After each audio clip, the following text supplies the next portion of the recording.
I hate really making these picks this early, Skip, because anything can happen after week one.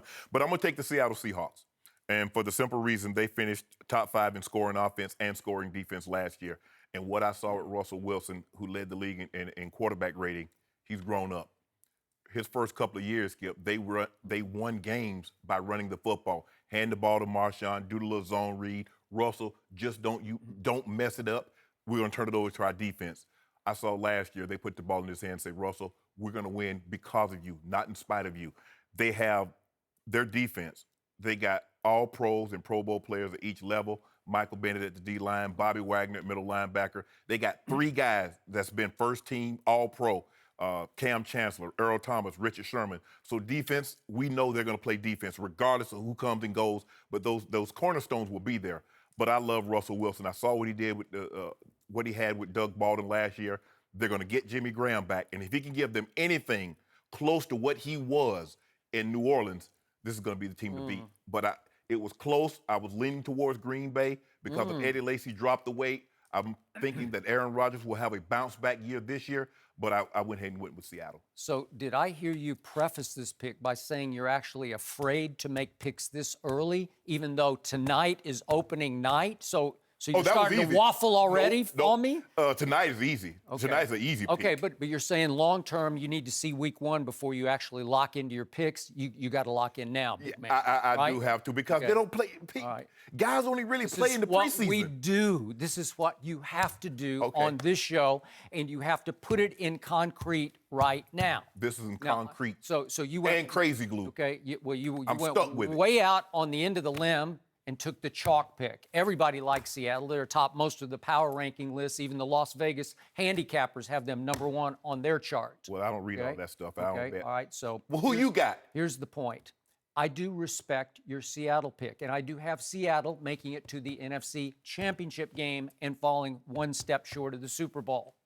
So now the magic moment has come. Yeah. Now it is time for me to have the courage of my convictions.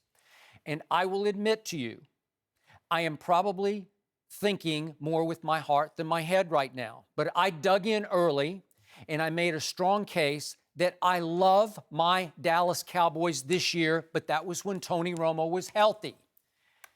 I still think that Tony Romo is going to come back way before most people think he'll come back. And when he does, who knows? Maybe God will be good and Tony Romo will stay upright for, 13 or 14 straight games into the playoffs. Good luck with that. Okay? That is a good luck, and I will buy that. But I still like this team with this kid named Dak Prescott at quarterback.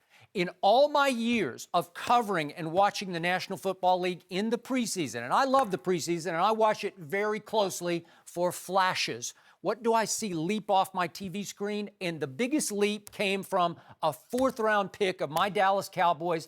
Dak Prescott looked like he had been playing this position in the NFL for 4 years at the highest level as a star starting quarterback. I have never seen a kid play with the poise and the patience and the perception, the ability to read the field that Dak showed me through 3 long stints in preseason games. I believe in him. I'm buying stock in him. This team clearly believes in him as a new leader of this team, much more than it ever did Brandon Weeden or Matt Castle or whoever you want to throw in the fire last year, which was a disaster without Tony Romo. So I'm going to bet on Dak Prescott to be the story of the year in the NFC this year. I have a feeling about this football team, and it's not just a heart feeling, it's also a head feeling, because this offense has the potential to be the most explosive in the National Football League. No, they because don't. Yep. Ezekiel Elliott is going to be the Rookie of the Year, running and catching behind the best line in football. Is it not the best line in football? It is. It is. Thank you very much. Did you see what he did to your Seahawks defense when it was first team versus first team? Did you see that 3rd preseason game in Seattle? He lit them up. He made statement after statement. He headhunted, if possible, I'm exaggerating slightly, but he looked for Cam Chancellor and said, where is he? I'm going to try to run over him just to show my teammates how much I belong in this league, taking on the biggest, baddest safety in this league. He showed me that he has star quality. I believe he'll be Rookie of the Year, and I believe that Dez Bryant will reassert himself as the most dominating receiver in pro football, which he was 2 years ago before he got hurt. That receiving core with Jason Witten still playing at a Hall of Fame level, with little Cole Beasley in the slot and Terrence Williams getting behind people, that's explosiveness, even with Dak instead of Tony Romo.